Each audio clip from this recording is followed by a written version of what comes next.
ধুরন্ধর 2 আসতে চলেছে খুব শীঘ্রই। 19শে মার্চ রিলিজ ডেট জানিয়ে দেওয়া হয়েছে। এবং এই 19শে মার্চ আর একটা ছবি দক্ষিণের ইয়াস, তার টক্সিক বলে একটা সিনেমা আসতে চলেছে। এবং এই ইয়াস এর টক্সিক এবং ধুরন্ধর পার্ট 2 এর মানে ধুরন্ধর দ্য রিভেঞ্জ বলে একটা নাম আসতে চলেছে। সেই সিনেমার সঙ্গে জোর টক্কর চলবে। এবার এই সিনেমার সঙ্গে আর একটা তারকা যোগ হতে চলেছেন, ইয়ামি গৌতম। ইয়েস, এই ইয়ামি গৌতমকে নাকি অনেক কেউ বলিউডে পাত্তা দেয়নি। এবং তার একটা সিনেমা ইমরান হাশমির সঙ্গে, সেই সিনেমাটার নাম হচ্ছে হক। সেই সিনেমাটায় নাকি ইয়ামি গৌতমের অভিনয় নিয়ে খুব প্রশংসা পেয়েছে। এবার তার জেরেই এই সিনেমাতে যোগ দিতে চলেছেন। কিন্তু তাও নেটি মানে কি বলবো, সরি, নেপোটিজমের মানে কি বলবো, নেপোটিজম বলে এক মানে দাগিয়ে দেওয়া হয়েছে ইয়ামি গৌতমকে। যেমন পরিচালক আদিত্য ধরের স্ত্রী হচ্ছে ইয়ামি গৌতম।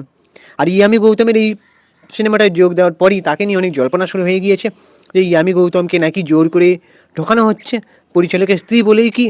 আর এই ইয়ামি গৌতম ছাড়াও নাকি সম্পাদককে, তার ভাইকে না কাকে, আদিত্য ধর সেখানে নিয়োগ করানো। তবে এইসব বিশেষ কোনো কিছু মানে বিতর্ককে পাত্তা দিতে নারাজ ইয়ামি গৌতম। আর ইয়ামি গৌতম অনেকদিন ধরেই বাধ্য ছিল। আর ইয়ামি গৌতমকে নাকি নাকি ফর্সা হওয়ার একটা কি মানে কসমেটিক্সের অ্যাড দিচ্ছিল, সেটাতেও নাকি তাকে প্রবল মানে টোলের মুখে পড়তে হয়েছিল। এবারে এই ধুরন্ধর পার্ট 2 এর একটা অ্যানাউন্সমেন্ট এসে তো গেছেই। এবার এই ধুরন্ধর সিনেমাটা কিন্তু 1000 কোটি ক্লাবে পা রেখেছে। ঠিক আছে, বক্স অফিসে তুমুল হিট।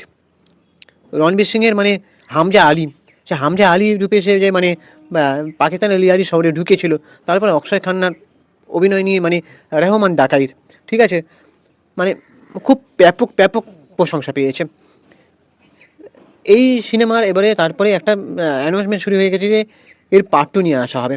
আর এই সিনেমার আমি শুনছিলাম নাকি মানে জিও জিও হটস্টার মনে হয় কিনে নিয়েছে, আর খুব বেশ চড়া দামে কিনে নিয়েছে, রাইট, আগে থেকেই কিনে নিয়েছে। এবারে দেখা যাক যে এই সিনেমাটার মানে কতটা ভালো হয়। ধুরন্ধরের মতন কি বক্স অফিস সাফল্য দিতে পারবে, নাকি আবার ইয়াসের সঙ্গে আবার টক্কর আছে, সাউথের ইয়াস টক্সিক, কোনটা ভালো হবে দেখা যাক। তবে ইয়ামি গৌতমের চিত্রনাট্য পড়ে ভালো লেগেছে। ইয়ামি গৌতমকে নাকি জিজ্ঞেস করা হয়েছে যে তুমি এই সিনেমাটায় হঠাৎ করে কেন, মানে পরিচালকের স্ত্রী বলেই কি, তখন সেখানে ইয়ামি গৌতম বলেছে যে চিত্রনাট্য পড়ে তার আগেরটাতেই মনে হয়েছে আমি যদি ছেলে হতে পারতাম। আর তার চরিত্রটা কি, তার চরিত্রটা শোনা যাচ্ছে নাকি মানে সে একেবারে রণংদেহী অবতারে ধরা দিতে চলেছে। মানে সে প্রচণ্ড পরিমাণে অ্যাকশন করতে দেখা যাবে, তাকে মারপিট, তাকে নাকি মার্শাল আর্ট অ্যাকশনে প্রশিক্ষণ নিতে হচ্ছে। আর তার নাকি কিছুদিনের শুটিংসও কমপ্লিট হয়ে গেছে। আর মানে কি বলবো, হ্যাঁ, 30শে জানুয়ারির মধ্যে নাকি শুটিং কমপ্লিট হয়ে গেছে, আমি একটা নিউজ মিডিয়ায় দেখছিলাম। আর পাকিস্তানের লিয়ারি শহরের একটা সেট তৈরি করা হয়েছে মুম্বাইতেই, সেখানে শুটিং চলছে। ইয়ামি গৌতমের এই মানে সিনেমার যোগ দেওয়ার পরই একটা জল্পনা তাকে নিয়ে শুরু হয়ে গিয়েছে। আর ইয়ামি গৌতমকে আমাদের কিন্তু খারাপ লাগে না। তার যে সিনেমা যদি দেখো তোমরা, ভিকি দোনর বলে একটা সিনেমা আছে, কাবিল আয়ুষ্মান খুরানার সঙ্গে ভিকি দোনর, বেশ প্রশংসা পেয়েছে। আর ইয়ামি গৌতমকে কিন্তু দেখতে শুনতে বেশ ভালোই, তার অভিনয় ভালোই, আশা করি ধুরন্ধরে ভালো করবে।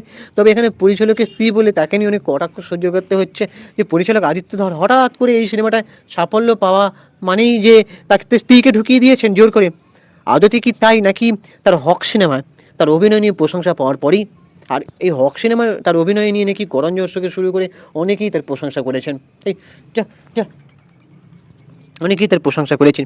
তবে ইয়ামি গৌতমকে আমার মোটামুটি ভালোই লাগে, খারাপ লাগে না। ইয়ামি গৌতমকে বেশ মানে মানে কি বলবো, মানে বেশ গ্ল্যামারাস নায়িকা, বেশ ভালোই লাগে। ইয়ামি গৌতমকে যদি দেখতে পাই একটা মানে দীপিকা পাদুকোনের মতন একটা বড়সড় কামব্যাক করেছে।